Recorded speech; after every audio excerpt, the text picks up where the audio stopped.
निर्वाचनमा व्यापारी घरानाको प्रभाव हुने गरेको आरोप लाग्दै आएको हो। यसपटक कतिपय व्यापारीले विभिन्न दलबाट टिकट पाएर प्रत्यक्ष निर्वाचनमा प्रतिस्पर्धा समेत गरिरहेका छन्। समानुपातिकमा व्यापारीलाई राखेर सांसद पद बेचेको भन्ने आरोप त नेताहरूलाई लाग्दै आएको हो। चुनावको खर्च जुटाउन व्यापारीको भर पर्ने र चुनाव जितेपछि आफूलाई चुनावी खर्च दिने व्यापारीलाई अनुचित फाइदा दिने गरेको आरोप पनि नेता तथा दलहरूलाई लाग्ने गरेको छ। विगतमा व्यापारीका प्रभावले करको दरमा हेरफेर भएका उदाहरण समेत देखिएका छन्। त्यसैले अहिलेको निर्वाचनमा जनताले खर्चालु उम्मेदवारलाई विश्वास गरे फेरि राजनीतिमा केही सीमित व्यक्तिको प्रभावमा रहिरहनेछ। नमस्कार, यो न्युज या टुडे, म हेमराज भट्ट। नेपालको संसदीय निर्वाचनको इतिहास त्यति लामो छैन। पहिलो निर्वाचन भएको 2015 सालदेखि 2074 सम्मको करिब 60 वर्षको अवधिमा 7 वटा निर्वाचन भएका छन्। आसन्न मङ्सिरमा हुने निर्वाचन 8औं निर्वाचन हो। यो बीचको 30 वर्ष पञ्चायती दलविहीन व्यवस्था थियो भने 2056 सालमा भएको संसदीय निर्वाचनपछि माओवादी आन्दोलन र व्यवस्था परिवर्तनले गर्दा 2064 मा मात्रै निर्वाचन भएको थियो। नेपालको संसदीय निर्वाचनको इतिहास त्यति लामो छैन। पहिलो निर्वाचन भएको 2015 सालदेखि 2074 सम्मको करिब 60 वर्षमा 7 वटा निर्वाचन भएका छन्। आसन्न मङ्सिरमा हुने निर्वाचन 8औं निर्वाचन हो। यो बीचको 30 वर्ष पञ्चायती दलविहीन व्यवस्था थियो भने 2056 सालमा भएको संसदीय निर्वाचनपछि माओवादी आन्दोलन र व्यवस्था परिवर्तनले गर्दा 2064 सालमा मात्रै निर्वाचन भएको थियो।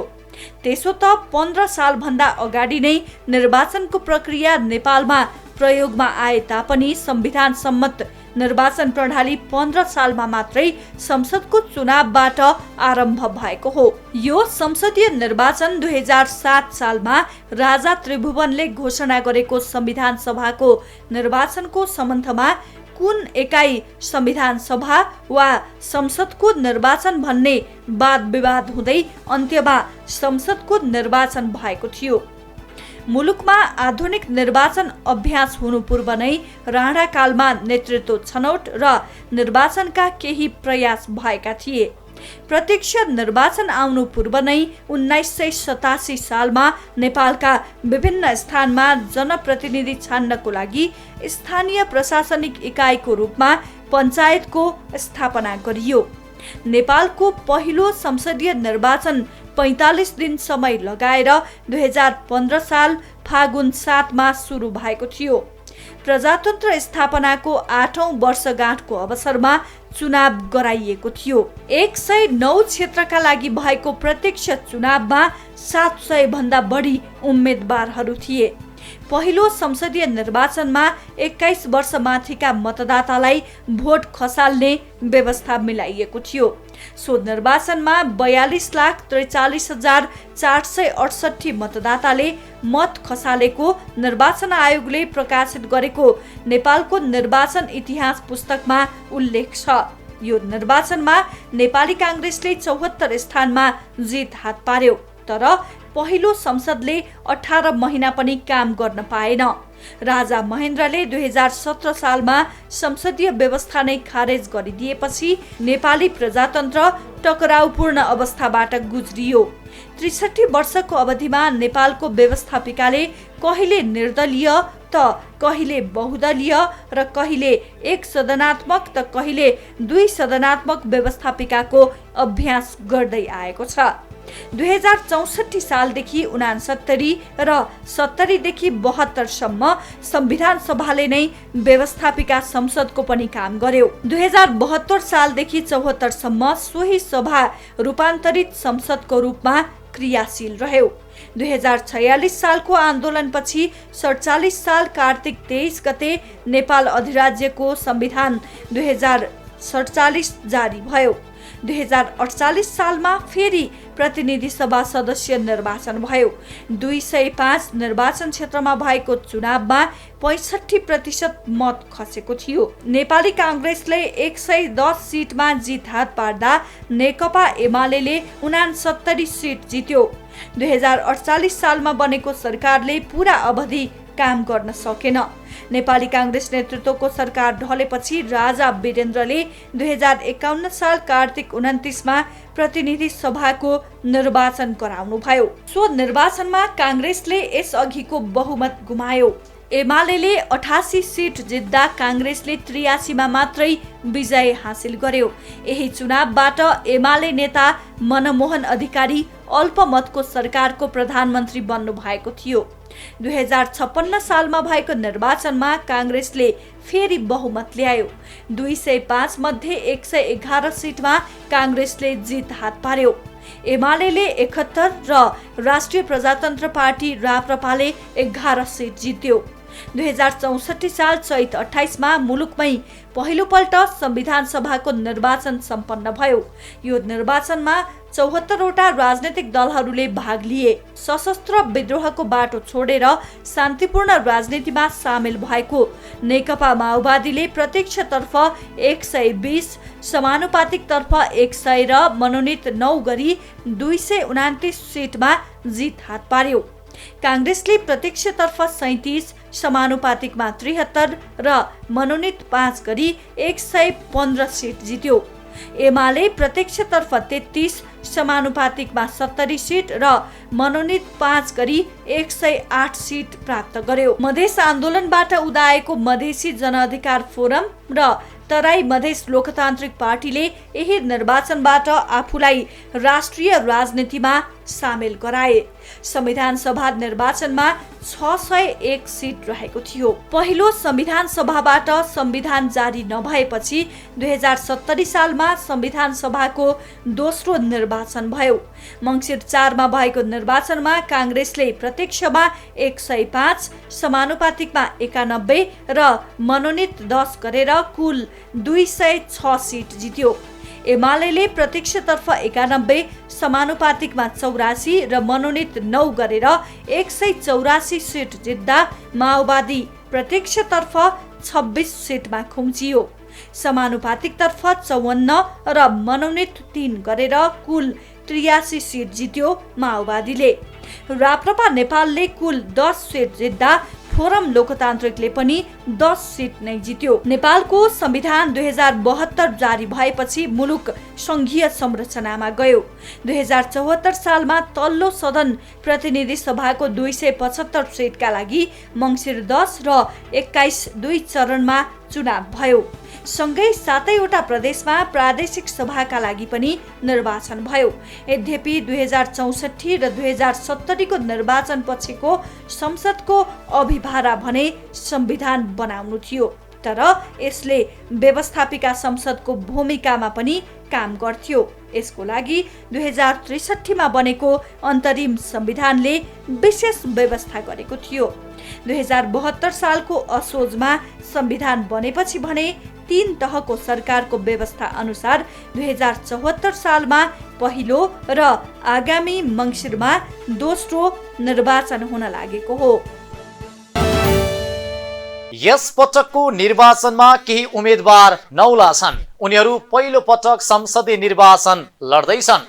पहिलोचोटि निर्वाचन लडिरहेका उम्मेदवारलाई अवसर र चुनौती दुवै छ।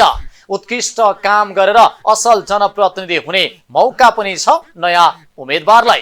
तर धेरै पटक निर्वाचन लडेका तथा जनताको पक्षमा काम गर्न नसकेका नेता जस्तै बन्न सक्ने खतरा पनि उत्तिकै छ। जे होस्, निर्वाचनमा नयाँ अनुहारलाई मतदान गर्न पाइने भन्दै केही क्षेत्रका मतदाता उत्साहित भएका छन्। मंसिर 4 गते हुने प्रतिनिधि सभा र प्रदेश सभा सदस्य निर्वाचनले देशभर चुनावी सरगमी बढाएको छ। प्रमुख राजनीतिक दलका नेताहरूदेखि साना दल र स्वतन्त्र व्यक्तिको उम्मेदवारीले झनै चुनावी रौनक बढाएको छ।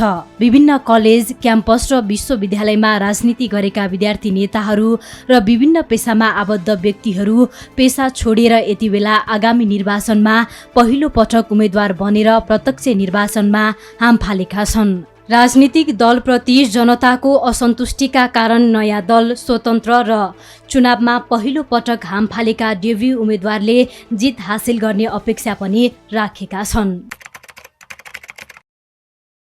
राष्ट्रिय स्वतन्त्र पार्टीका अध्यक्ष रवि लामिछानेले चितवन क्षेत्र नम्बर 2 बाट प्रतिनिधि सभा सदस्यका लागि उम्मेदवारी दर्ता गराएका छन्। चितवन 2 मा उनले नेकपा एमालेका कृष्णभक्त पोखरेल र नेपाली कङ्ग्रेसका उमेश श्रेष्ठको सामना गर्नुपर्नेछ। पहिलो पटक चुनाव लड्न लागेका लामिछानेले दुवै पार्टीबाट असन्तुष्ट र युवाको मत तान्ने रणनीति बनाएका छन्। दमदार भाषण गर्न सक्ने उनको क्षमताले चितवनमा मत तान्न सक्ने आकलन गरिएको छ। विगतमा चितवनमा आत्महत्या दुरुत्साहन मुद्दामा जेल परेर छुट्दा देखिएको ठूलो उपस्थितिलाई रविले चुनावमा उठ्नुको आधार भनेका छन्। तर चितवनमा नेकपा एमाले र नेपाली कङ्ग्रेसको बलियो जग छ। 2074 सालको निर्वाचनमा चितवन 2 बाट एमालेका उम्मेद्वार कृष्णभक्त पोखरेल विजयी भएका थिए। पोखरेल यसपटक पनि निर्वाचनमा लड्दैछन्। पोखरेलले एमाले र माओवादी गठबन्धन हुँदा गत निर्वाचनमा 44,670 भोट ल्याएर विजयी भएका थिए। वैकल्पिक शक्ति निर्माण गर्ने लक्ष्यसहित पत्रकारिता छोडेर राजनीतिमा होमिएका लामिछानेको समर्थनमा अहिले ठूलो जमात नै छ। टेलिभिजन पत्रकारिताका माध्यमबाट ठूलो फ्यान फलोइङ कमाएका लामिछानेले व्यवस्था परिवर्तन गर्न नभई जनताको अवस्था परिवर्तन गर्न राजनीतिमा आएको बताएका छन्।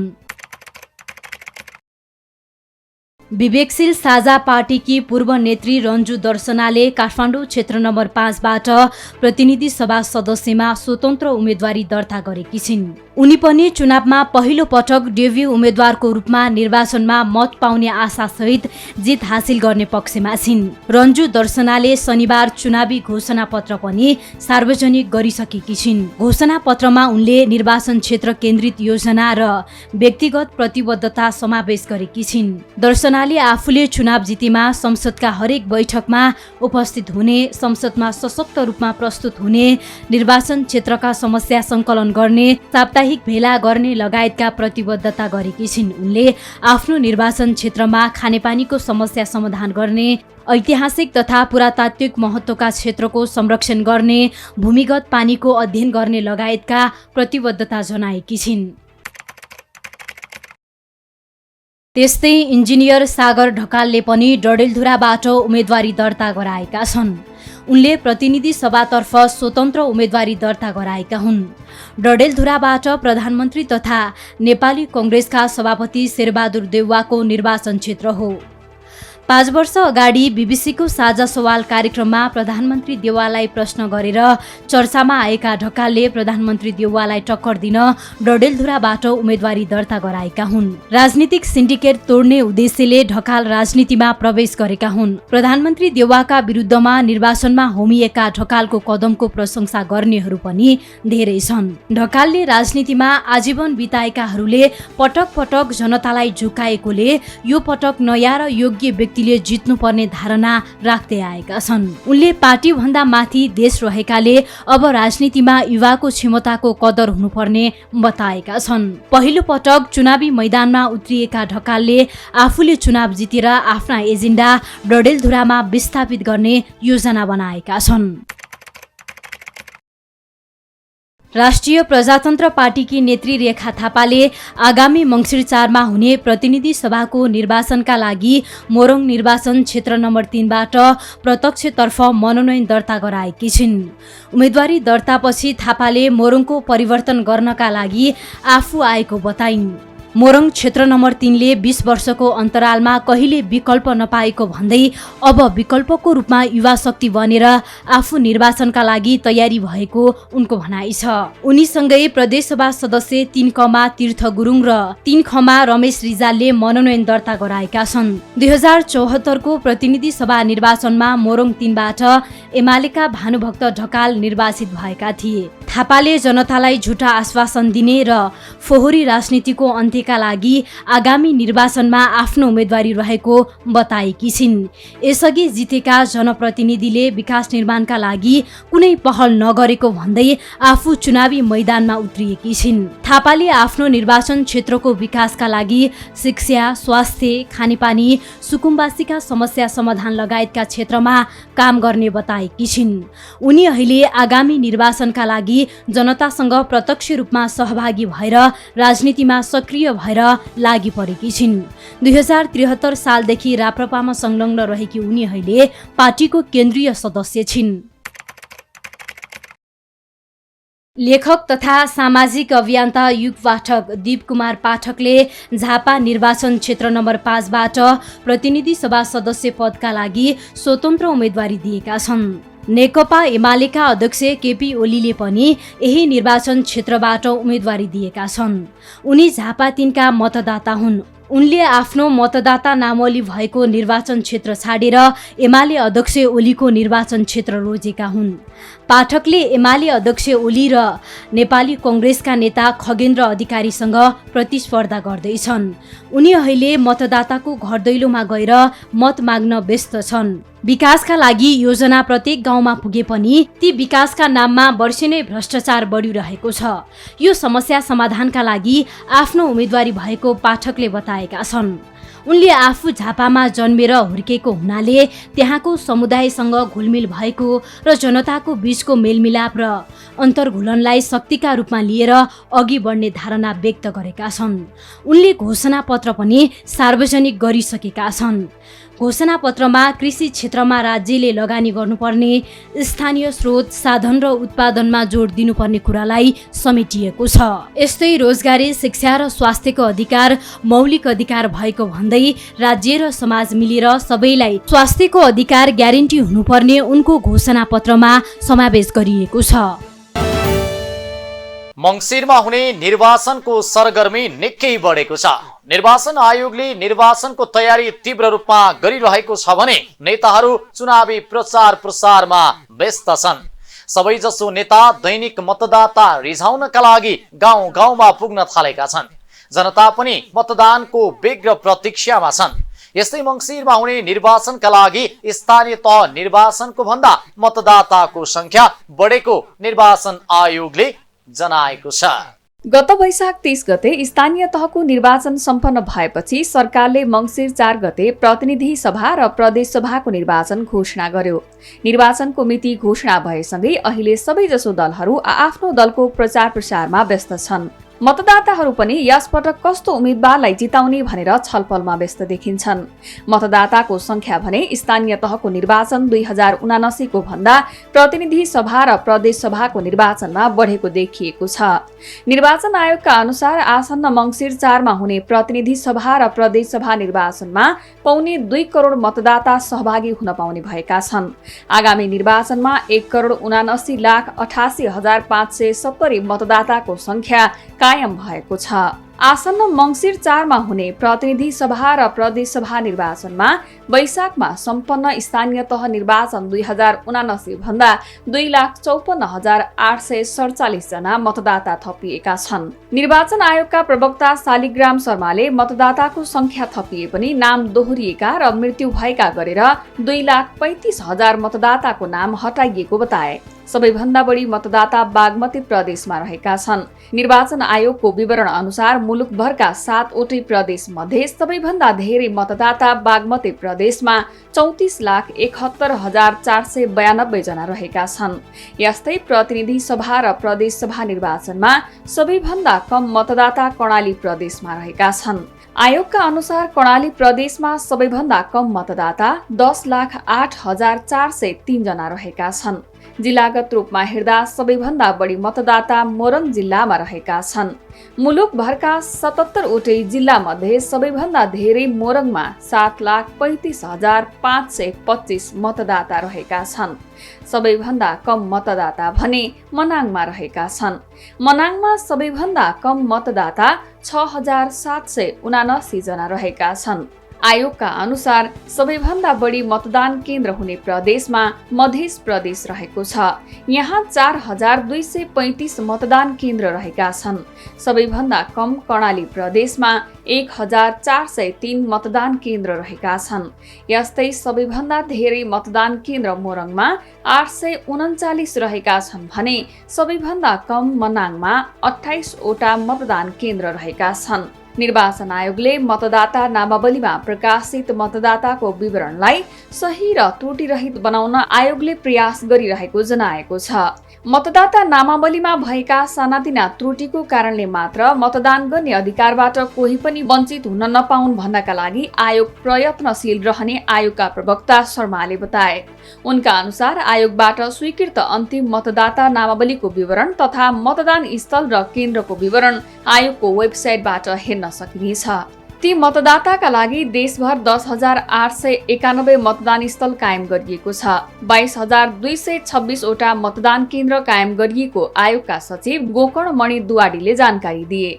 मतदान गर्न योग्य रहेका तर रोजगारीका सिलसिलामा देश बाहिर रहेका नेपालीले भने यसपटक पनि मतदान गर्न पाउने छैनन्। यसलाई रोजगारीका लागि परदेश रहेका नेपालीहरूले दुःखद कुरा भनेका छन्। विदेशमा रहेका नागरिकले पठाएको पैसाबाट राज्यले फाइदा लिने तर तिनै नागरिक मुलुक बाहिर रहेका कारण मतदानको अधिकारबाट वञ्चित गर्नु न्यायको दृष्टिकोणले उपयुक्त नहुने उनीहरूको तर्क छ। नेपाली जो जहाँ गएर बसे पनि मतदान गर्न पाउनु उसको नैसर्गिक अधिकार हो। यो संविधानले दिएको अधिकार पनि हो। संविधानको धारा 84 मा 18 वर्ष उमेर पुगेका प्रत्येक नेपाली नागरिकलाई संघीय कानून बमोजिम कुनै एक निर्वाचन क्षेत्रमा मतदान गर्ने अधिकार हुनेछ भन्ने व्यवस्था गरिएको छ।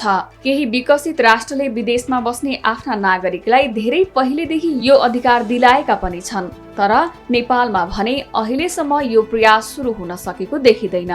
त्यसैले मतदान गर्न उमेर पुगेका धेरै नेपाली नागरिकहरू अर्काको देशमा भएकै कारण भोट गर्नबाट वञ्चित हुँदै आइरहेका छन्।